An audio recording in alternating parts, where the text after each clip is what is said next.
The Alleyman Podcast, Episode 10, The Alleyman Himself.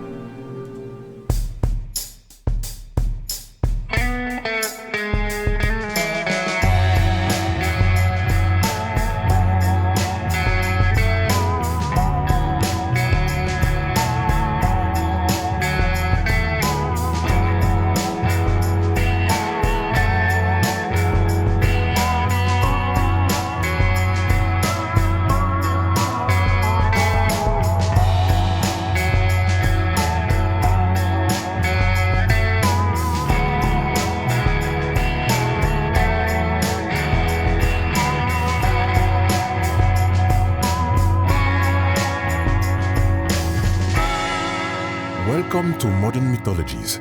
I am Dr. Okoye, and on this podcast, we delve into the mysteries of urban legends and folklore in the modern world. You can find the second edition of my latest book, Untold Streets, with Silver Street Books, and a new book forthcoming from them as well. I'll announce that next time. Today, I have a strange guest. Strange? Well, okay, not strange, but a unique guest with a unique viewpoint on the Alleyman myth that I have been talking about for far too long on this show now. But there are always new stories, new angles. So let's discuss.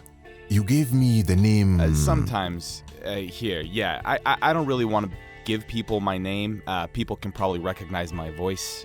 Can you change it? Like, make it anonymous or something? I can ask Fred how to do something like that, yes. Fred Pennyland?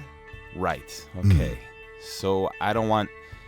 Sorry, this is weird. I don't know where to start.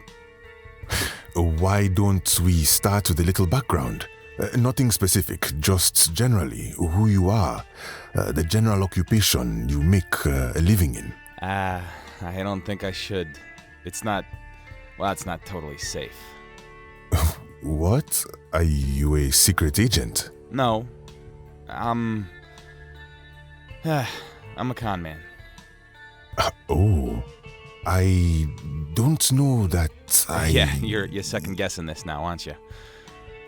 Oh, well, it's a hard selling point to get me or my listeners to believe you if you're a self-admitted con man. Well, it's what I do for a living. I can't say anything, or it could put me in danger. No details beyond that, sorry. Just know that you don't admit you're a con man up front if you're trying to do a con, or unless you're definitely trying to do a con. Okay, well, can you share something about your relation to this myth? Yeah, I listen to all kinds of radio shows. I work odd hours, like really weird hours. So I hear the weird shows, the ones late at night or early in the morning, the ones about UFOs and shit. They started talking about this myth that's been catching, this urban legend about the Alleyman. And the second I heard this shit, I called it for what it was, a con. They were talking about a typical two-person con. You have one of you at the table, the other behind it. The pretend Mark laughs and cheers about making money on such an easy game, then backs up and says to someone that they've got to try it.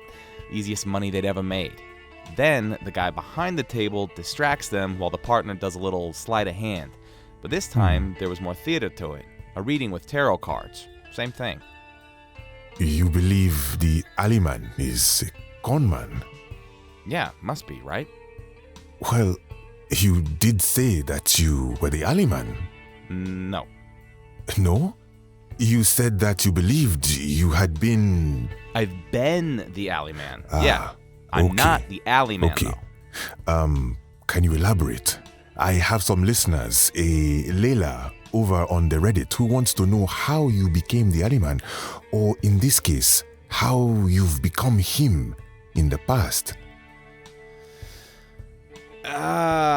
So that's kind of... this is why I don't want people to know who I am on this. Okay, here we go. I have a medical condition. Doctors gave me some fancy words for it, but it just means sometimes I disappear. Like, I go away for a bit. The identity disorder? Like another personality takes over?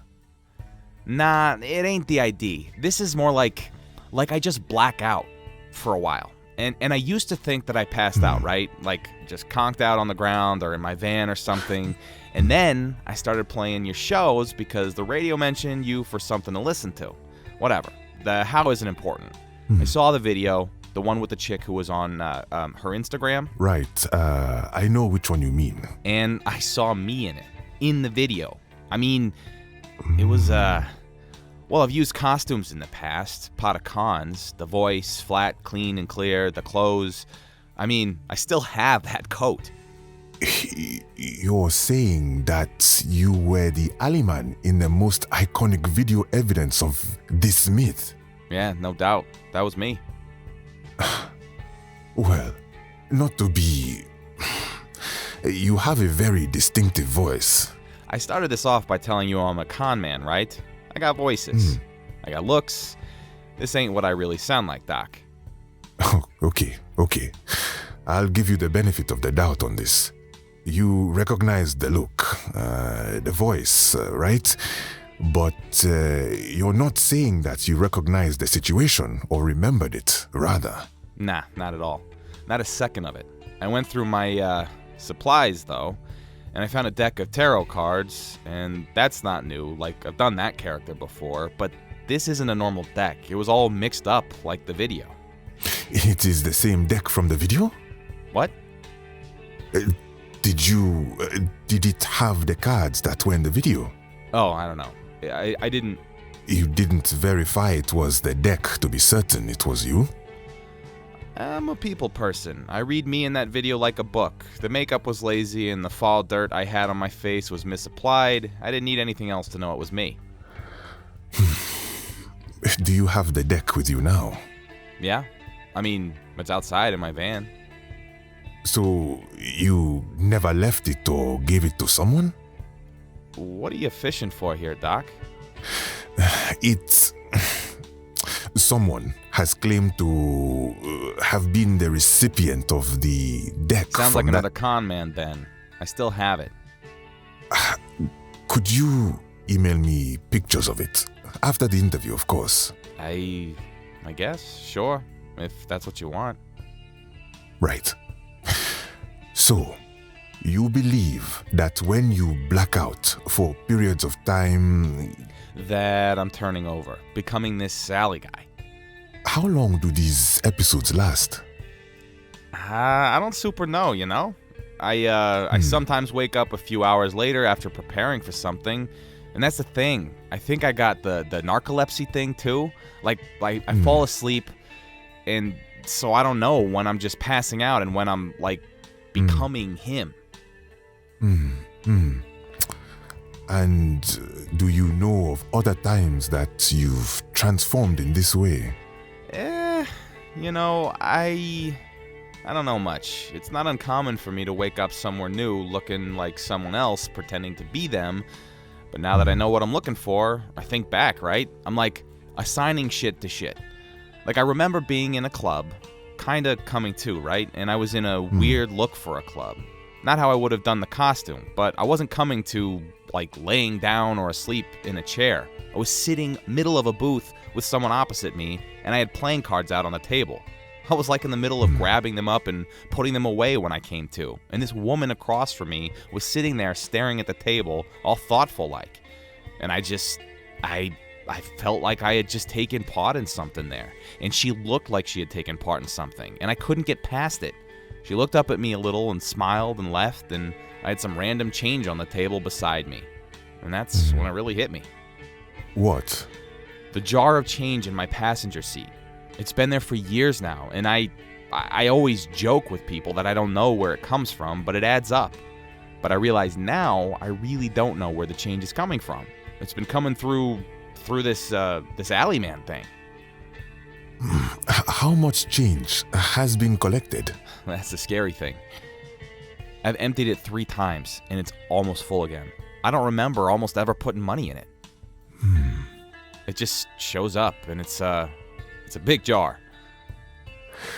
I never considered what happened to the change after it entered the Alleyman's hands. You've done like 100 episodes on the topic and you didn't cover where the money went? Are you even American? I assume that's a funny joke.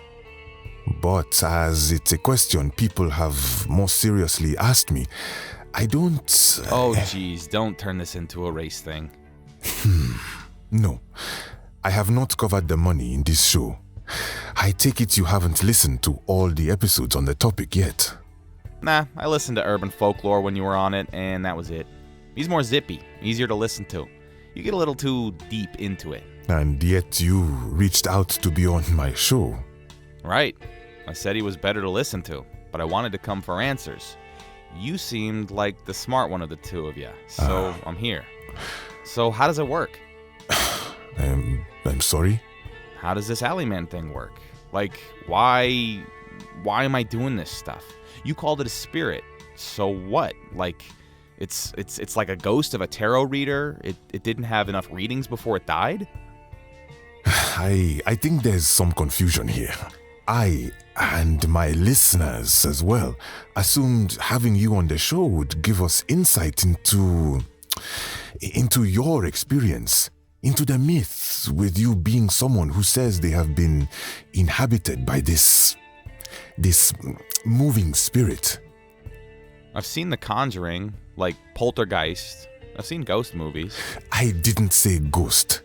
But that's it for me. Like, I don't know shit about the spirit realm or whatever. I never spoke about the spirit realm.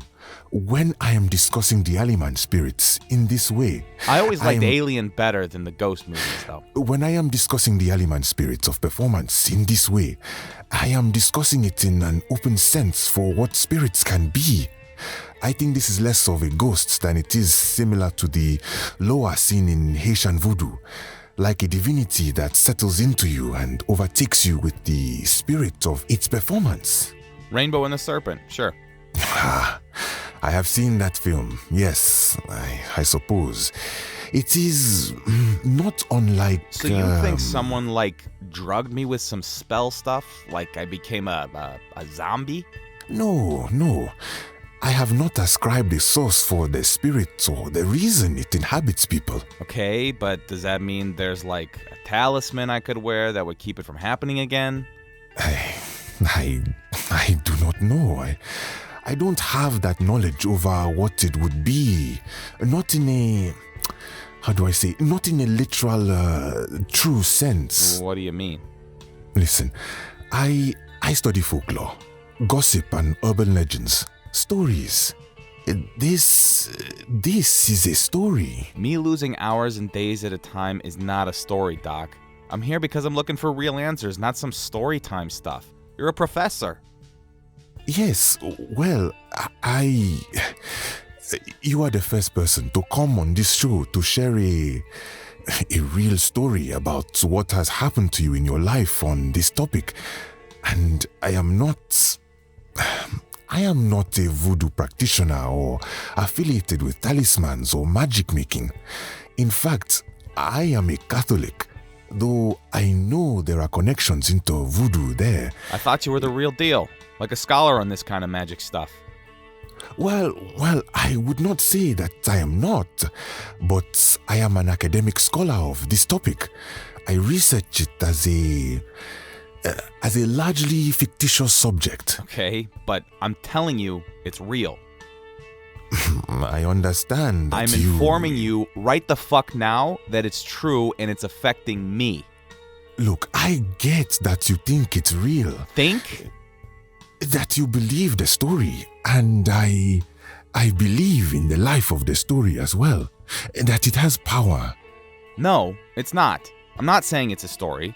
I'm saying it's my objective reality. I don't care what it is, but it's weird. And if you know what it is, what kind of spirit it is, if I gotta, like, wear silver or stake a vampire in the heart or something, just tell me what to do. I'm afraid I don't have that kind of knowledge for you. It is all something we engage with as particularly interesting and engaging fiction, but still fiction. So wait, I'm on this show as what? Well, as someone with an Alleyman story. So this is like just for entertainment? You're just shooting the shit and theorizing on your fan fiction of urban legends? It's just... Well, I think there's something really important in the life of the myth. I've talked about this before, that there is truth to the fiction, in how it grows and emulates our world and our society. I'm not here for a class on it, though. I thought you took this seriously. I don't know what to tell you. I have said before that I believe in the myth as much as I don't. It is a compelling story, but it's not a true story in the way that many religions use parable and story to impart ideas, knowledge, and teachings in those who listen. I do not believe that God flooded the world and killed his entire creation in truth, but as a fiction which imparts God's omnipotence and need for unique worship, which... Last night I blacked out. Huh? Just last night? Yeah, I'm in Idaho, of all places. I had a meet last night with a man who was going to get me set up for the next year. Money to take a break from the hustle, you know? I had a big-ass play-in process. I planned it for a month. And I got in the driver's seat of my car, and then the next thing I knew, I was getting back into my driver's seat 4 hours later downtown. But I didn't have a bag of money in my passenger seat. I just had another 17 cents in my palm. I dropped it in that damn jar, and I got on the interstate and left. I'm not here to give you a confessional or to give you a fancy mystery story about a spooky tarot reading. I don't even remember them. Well, for your fun story at least. I give you this. You can interpret it however you want, but the people being picked up for this, the people being inhabited, we just lose time. We just are out here getting picked up by some thing, some spirit, and they just use us for an hour, a day. I bet if you add it all up, it's a month or more, and I'm tired. I'm missing out on my opportunities. I'm missing jobs. I'm missing easy marks. One time, I was in the process of hitting a mark when 10 minutes later, I'm just walking away and I don't understand why I didn't leave with his wallet. It was an easy pick, and I'm just walking down the street like a dumbass with no money and nothing. So what if it was some fucking dumb urban legend story? I don't care about that part. I can't be the only one who's reached out to you. I don't believe that. Not a second. I've had a number of supposed Alleymen reach out to me, but most have claimed to be the Alleyman. And as the mythology has spread, I assumed they were... Fred called them cosplayers, pretending to be him. But you said you didn't believe in the myth, so what does it matter if they were pretending? You think I'm pretending? So what? Why talk to me and not them? Well, it's more complex than that. Split the difference for me. Okay. I talked about this early on, but I think there is essentially good and bad takes on mythology, right? Good and bad ways to play pretend. Well, I think that's oversimplifying it. Not really. You're talking to me like the whole thing is a lie. Doesn't matter which version of it is being told then. Why not interview the real wackos? Unless you think I'm the supreme wacko. No, I disagree. I think the thing I keep feeling is wrong is that people are dismissive of the seriousness of the fiction. Yes, I think that's it. There are stories that are real enough to be true, that truly fit and have an element of realness to them. They are well told, or they are real to their own stories. Then there are the silly, frivolous versions. And I'm trying to do a better job of accepting the silly ones, but... But at the end of the day, it's all fake to you. So it's not that hard to turn off the filter, huh? I suppose. So you think I'm lying? I think that you're telling me something that is true to you. That's such double talk. It is not. It's not. I believe that you believe in what you're saying. This could be a convenient series of events. I believe that you are missing time and have a medical condition. I believe that there is a jar of change in your van. I don't know that the two are related, but they happen to match well for this mythology. Well, and I think that you are a 1 in a billion chance for this story to reach you in a situation wherein you could apply it in your own experiences in this way. That the details match your life right now in such a way that you could be convinced you are the Alleyman, if only sometimes. You are not the first person to reach out to me believing you are the host for the Alleyman.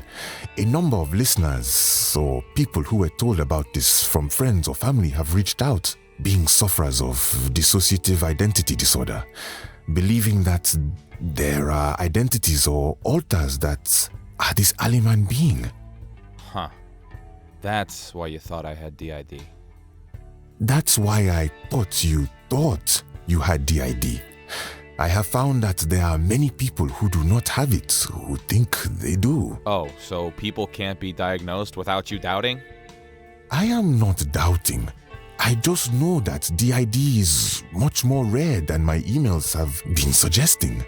But I don't have or think I have DID. It's not that. I'm kind of scared. Honestly, at first, I just thought I was drinking too much or doing too many drugs. I hadn't blacked out in some time, but I've done it before. But now it's whenever, wherever. Could it happen right now? I guess. I'm not saying it's a conscious thing. Like, I'm not Power Rangering my way into the Alleyman, if that's what you're asking. It's not. You said that you have had it happen while driving. Are you safe to be... No, probably not. I live in my van, alright? I can't not drive. Like, I don't know what I'm supposed to do. That's why I came on. I figured you'd have some superstitious mojo shit and... You said that doctors diagnosed you with... I don't have a therapist, okay? I didn't say... I can tell you were about to suggest I get a therapist. This isn't me cracking, okay? I've gone through some shit in my life, alright? And I'm not going crazy. I know I'm not. Crazy people don't question whether or not they're crazy. And I questioned the shit out of it when it started. Listen, I am not a therapist or a psychologist or any kind of doctor in that way. Well, I already know you don't believe me, right? So what's the point? We're probably about done here, huh? You've already said that you don't remember much, if anything, of these periods. But you've told me about framing moments for these things, remembering what happened just before and what happened just after. It seems like you have some insight into the experiences beyond what you think you know. Oh, what is this? Suddenly you want me to go deeper? Gonna hypnotize me, Doc? I am just trying to offer more of an open audience. Forget belief. I am here to listen to your story. I suppose that's all I can expect then. So, okay. What can you tell us about your transformative times? You said it just happened. Do you remember anything about the moments leading up to it? Do I? No. I just was getting into the driver's seat. I had, I guess I can't tell you what I had on, but I was in character costume, and I had a boob plate on, like, Faye Conkers. You were dressed as a drag queen? No. Do you know how hard it would be to pull off a con and drag? Unless the marks were queer. I'd be scrutinized head to toe the whole time. I was just a woman for the job. And I remember I just called the guy, and we were going to meet up. I had, I had a bottle of Jack in my hand that I was leaning on. I wasn't drinking it, but I was tipping it and writing it again over and over. I was nervous about this call. The guy seemed kind of onto me, but I always get nervous. So I was tipping the Jack and holding the phone with my other hand, and that was when I kicked the leg of my vanity in the back, and a couple things fell off it. I was moving to the front of the van when he hung up, and... And? I don't know. It just... I don't... there was like... I think I remembered driving a little. there was a dog in the car next to me that was barking when I was putting on my fake lashes, and it wouldn't stop barking. A dog? Was it barking at you? Like perhaps at... What? At the ghost possessing me? Again, I never mentioned a ghost. But yes, sometimes animals are said to notice spiritual happenings in a way people do not. So I figured it was possible. Nah, dogs just don't like me. Never have. Okay, do you remember anything more about the dog? Or what happened then? Flashes, I guess. I remember going down 6th and turning off in an alley. I remember the alley because I spent some time there, just people passing. Do you remember performing the reading? What, the tarot thing? Yes, you said you had 17 cents. Nah, I don't. If I did, that would have been what I said instead of I don't remember. Right. Okay, do you remember the cross streets near the alley? Perhaps one of my listeners... Absolutely not. No. I've given you enough identifying info at this point. I'm not telling the world where the con man was last night. And even if you got the info, what would you do? What do you mean? You were going to tell your listeners and see if anyone got a reading there? Well, yes, Yeah. And you would have gotten a dozen more emails of people claiming to have received the reading from some dude dressed like a chick. And you would have doubted all of them. And then what? Well, that's why I vet the stories I bring on the show. So if the person it happened to is dyslexic and not great with words, they'll be ignored while the guy who can spin a nice story will be listened to. Real egalitarian here, Doc. I'm a professional storyteller by trade. I could have come to this show with a story so real you'd believe it, and it would be a lie. Is that a challenge? Depends. Do you believe that I was the Alleyman in the Sour Flowers Instagram video? Wait. Are you saying... I'm saying I could have lied to you at any point tonight, and I promise you wouldn't have noticed. Or maybe I did and you didn't notice. Either way, at this point, you're starting to believe me, aren't you? Well, no. No. I remain on the fence of belief and disbelief. Bullshit. I've had you justifying yourself 2 or 3 times here.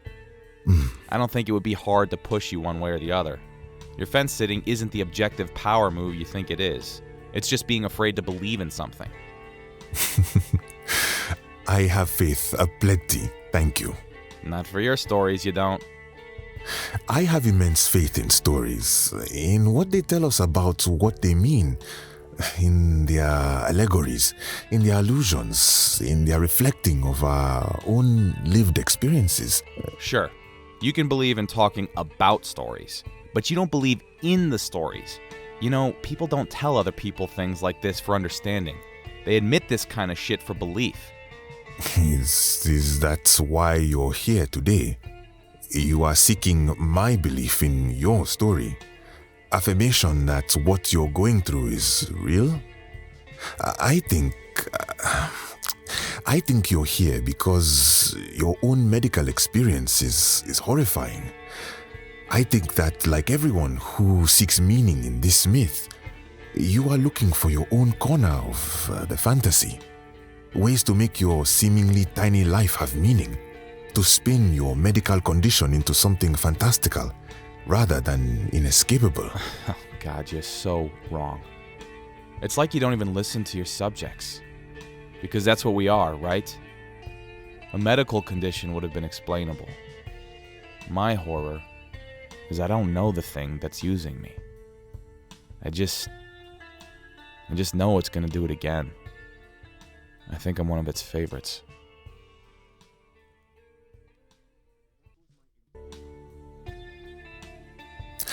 That was my interview with the... I'm not even sure how to say it, I suppose. That was my interview with the Alleyman.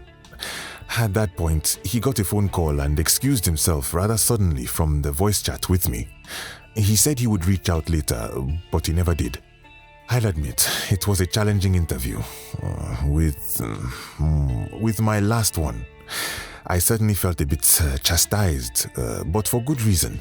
This one just felt, I don't know, incomplete, challenging, but in an uncomfortable way. He did not, by the way, send photos of the deck. In any case, I suppose I am glad the topic is coming to a close next time. So, please remember, April 1st is the final episode on the Alleyman myth. I will be joined by Fred Pennyland for the final show on the myth. And we will be responding to your questions, stories, and thoughts on the topic, which I invite you to share as recorded voice messages to me at profokoye@modernmyth.live. The due date on the voice files for that is the 27th of March, this Sunday. I will include as many as I can, so please share your thoughts, whatever they may be. I am also taking thoughts for the next myth, though I do have a list of topics as a backlog to fall back on. I have a note on a strange duo who have been seen traveling the states and causing mayhem. Ah, yes, the Rothwell oil kid, Theodore Rothwell. Some people believe there's something strange or even mystical going on around him. Perhaps that would be an interesting topic. Well, let me know. We all have a lot to think about as the Alleyman myth comes to a close. I will see you next time. As always, my mythologians, thank you for listening.